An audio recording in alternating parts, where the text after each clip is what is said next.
আসসালামু আলাইকুম সুপ্রিয় দর্শক শ্রোতা, আজকের পর্বে আপনাদের রান্না করে দেখাবো সিম দিয়ে মাছ। এটা খেতে এতটাই মজার আর এতটাই সহজ এই রান্নাটা, আপনারা বাসায় না ট্রাই করলে বুঝতে পারবেন না। আপনারা যদি রেসিপিটি প্রথম থেকে শেষ পর্যন্ত দেখেন তাহলে বুঝতে পারবেন যে আমি কতটা সহজভাবে এই সুন্দর রান্নাটা করেছি। দেখতে পাচ্ছেন যে এটা কত মাখো মাখো হয়েছে আর কতটা মজার, সেটা খেলে বুঝতে পারবেন। আপনারা বাসায় একবার হলে ট্রাই করবেন। প্রথমে বলে রাখি, যারা আমার চ্যানেলে নতুন এসেছেন প্লিজ আমার চ্যানেলটি সাবস্ক্রাইব করে রাখবেন। আর যারা অলরেডি সাবস্ক্রাইব করেছেন সবাইকে মন থেকে জানাই অসংখ্য ধন্যবাদ। চলুন তাহলে আমাদের এই মজাদার রেসিপিটি আমরা শুরু করি। প্রথমে আমি চুলায় প্যান বসিয়ে দিয়েছি।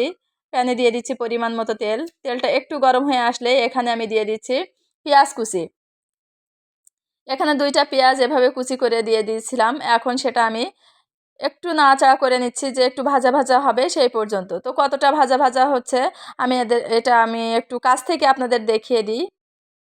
তো দেখতেই পাচ্ছেন আমি কিন্তু ফুলফিলভাবে ভেজে নেইনি, কিছুটা কাঁচা আছে, কিছুটা ভাজি ভাজি হয়েছে। ঠিক এ পর্যায়ে দিয়ে দিচ্ছি একটা মশলা।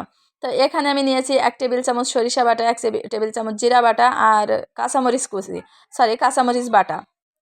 তো সবগুলো এখানে দিয়ে দিচ্ছি। আপনারা যারা সরিষা খেতে চান না তারা এটা স্কিপ করতে পারেন। তো সরিষা দিলে প্রত্যেকটা সবজি মনে হয় স্বাদ একটু বেশি ভালো হয়, এজন্য আমি সরিষা ইউজ করি। আপনারা চাইলে নাও করতে পারেন।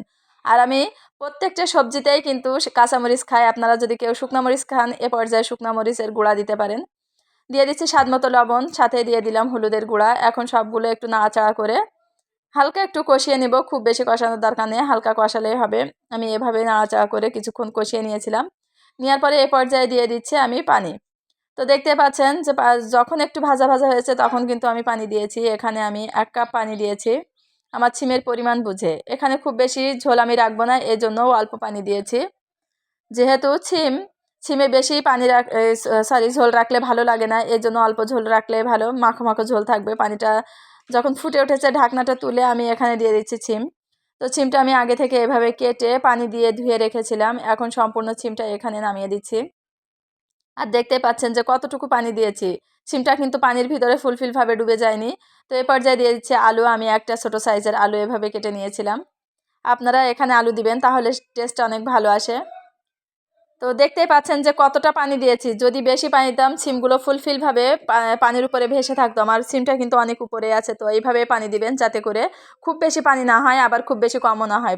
তারপরে ঢাকনা দিয়ে ঢেকে দিয়েছিলাম। প্রথম থেকে শেষ পর্যন্ত আমি এভাবেই ঢেকে ঢেকে রান্না করব।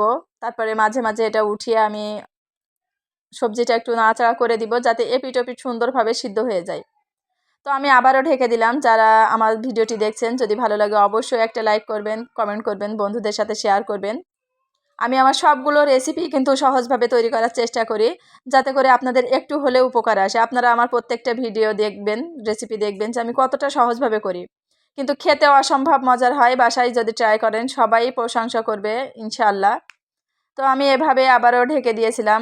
ঢাকার পরে এভাবে তুলে তুলে মাঝে মাঝে ঢাকনাটা খুলে এভাবে নাড়াচাড়া করে দিব যাতে করে প্রত্যেকটা সিম ভেঙে ভেঙে যায়। প্রত্যেকটা সিম যদি ভেঙে ভেঙে যায় তখন কিন্তু খেতে ভালো লাগে। প্লাস ঝোলটাও মাখো মাখো হয়, অনেক গ্রেভি হয়, তখন খেতেও ভালো লাগে, দেখতেও ভালো লাগে। তো দেখতে পাচ্ছেন আমি এটা কিভাবে ভেঙে ভেঙে দিচ্ছি। আপনারাও চেষ্টা করবেন এভাবে ভেঙে ভেঙে দিতে। সিমগুলো আস্ত রাখবেন না, আস্ত রাখলে কিন্তু খেতে ভালো লাগে না। তো এভাবেই সিমগুলো ভেঙে ভেঙে দিবেন। তো আমার প্রত্যেকটা সিম কিন্তু আমি এভাবে মানে কয়েকটা বাদে প্রত্যেকটা সিমে আমি ভেঙে ভেঙে দিয়েছি। এখন আমি এখানে দিয়ে দিচ্ছি মাছটা আমি আগে থেকে ভেজে রেখেছিলাম। আমার অনেক রেসিপিতে মাছ ভাজারে আছে, এজন্য আমি এখানে আর দেখালাম না। আপনারা মাছটা লবণ হলুদ আর শুকনা মরিচের গুঁড়া দিয়ে হালকা একটু ভেজে নেবেন, মানে একটু হালকা শুকনা মরিচের গুঁড়া দিয়ে এটা ভেজে নেবেন। তারপরে উঠিয়ে রেখে রান্নাটা করবেন। এই পর্যায়ে মাছটা দিয়ে দিবেন। আর মাছটা দেওয়ার পরে অবশ্যই ঢাকনা দিয়ে ঢেকে দিবেন, না হলে মাছের যে সুন্দর একটা ফ্লেভার সেটা তরকারির ভিতরে যাবে না। মাছ দিলে সুন্দর একটা ফ্লেভার ওর ভিতরে যায় আর খেতে অসম্ভব মজার হয়। তো কিছুক্ষণ পরে আমি ঢাকনাটা খুলে এভাবে একটু নাড়াচাড়া করে দিচ্ছি যাতে মাছগুলো সুন্দরভাবে নিচে চলে যায় তরকারির নিচে, তখন কিন্তু খেতে ভালো লাগবে। প্লাস মাছের যে তরকারির যে ঝোল সেটা মাছের ভিতরে যাবে। এই জন্যই আমি এটা মাঝে মাঝে ঢেকে ঢেকে এভাবেই রান্না করেছি।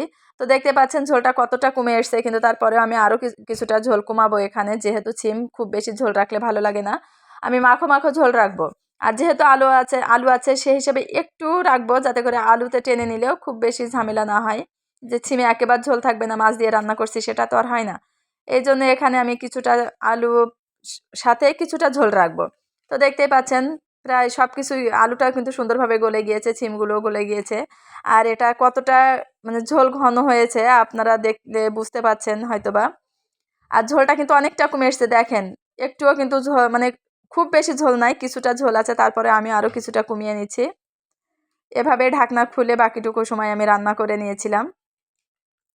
এ পর্যায়ে কিন্তু প্রায় ঝোল কমে এসছে দেখেন, কতটা মাখো মাখো ঝোল আমি এখানে রেখেছি। আমি আপনাদের একটু দেখিয়ে দিচ্ছি, আপনারা ঠিক এমনই রাখবেন, খুব বেশি রাখলে কিন্তু ভালো লাগবে না। তো এই পর্যায়ে আমি চুলাটা অফ করে দিব, আমি এরকমই ঝোল রাখবো। এখন আমি এটা নামিয়ে নিচ্ছি। তো আমার নামানো হয়ে গেছে, দেখেন এটা কতটা ঝোল আছে, এখনও অনেক গরম, এই জন্য এমন মনে হচ্ছে যে খুব বেশি আছে হয়তো, কিন্তু আসলে খুব বেশি নাই, যখন ঠান্ডা হয়ে যাবে আরও কমে যাবে। তো আমি একটু দেখিয়ে দিই আপনাদের যে এখানে আসলে কেমন হয়েছে। দেখেন কিছু কিছু সিম কিন্তু ভেঙে গিয়েছে, কয়েকটা আস্ত আছে। এভাবে যদি রান্না করেন খেতে অসম্ভব মজার হবে। আশা করছি রেসিপিটি আপনাদের ভালো লেগেছে। যদি ভালো লাগে অবশ্যই একটা লাইক করবেন, আর কমেন্ট বক্সে জানাবেন আপনারা রান্না করে যে কেমন হলো। আজ এই পর্যন্ত। আল্লাহ আমাদের সবাইকে ভালো রাখুক, সবাই ভালো থাকবেন। আল্লাহ হাফেজ।